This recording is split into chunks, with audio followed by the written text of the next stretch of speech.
te nu ni rau tak mi si siang in man akai khau nga ma tin rak sau mi asi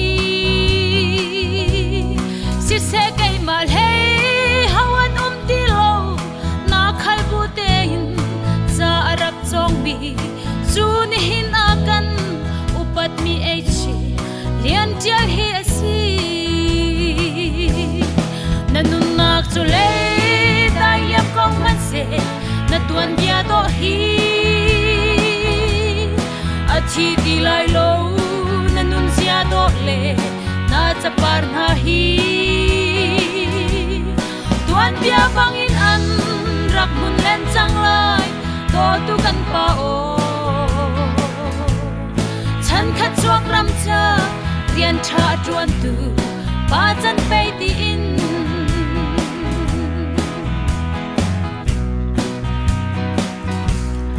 mi sanga I chia lawin patian sin dang dor bu te in a chau za rian tha na tuan pa bu in mang kireng tiang in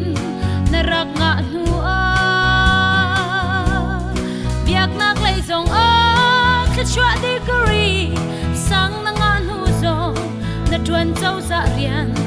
a dot sri tiang na kai nu a mang kirian in na din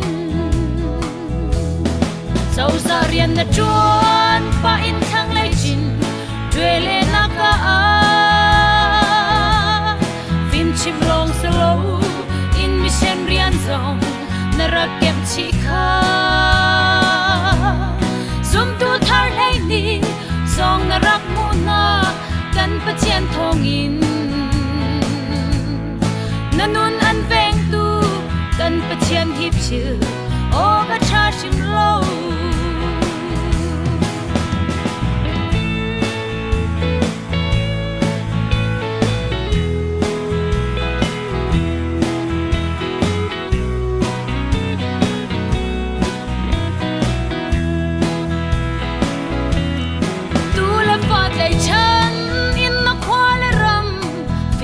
sanga joy adu tu kan pa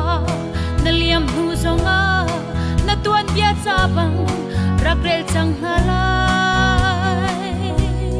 si siao si rian kok na mai thak mi na tia le cha par man lim mat loin dar bang na kwai su phak khun ti chiao na kan dot kan pa o nanun nak su le na tuan bia do hi achi ti lai lo na nun sia do le na chapar na hi tuan bia bangin an rak mun len chang lai to tu kan pa o chan khat chuak ram cha rian tha tuan tu pa chan pe ti in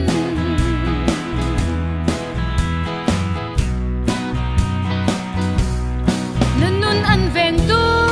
kan pathian thong in chau za rian a min that nak lak song song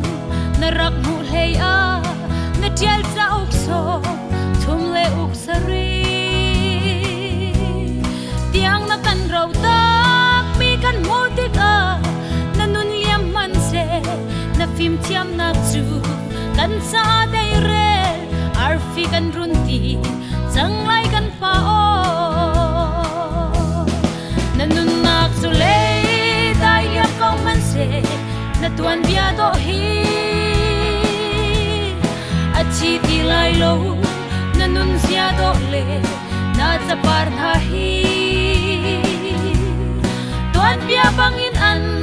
rak mun lan chang lai to tu kan pa o chan khat chuak ram cha rian tha tuan tu pa chan pe ti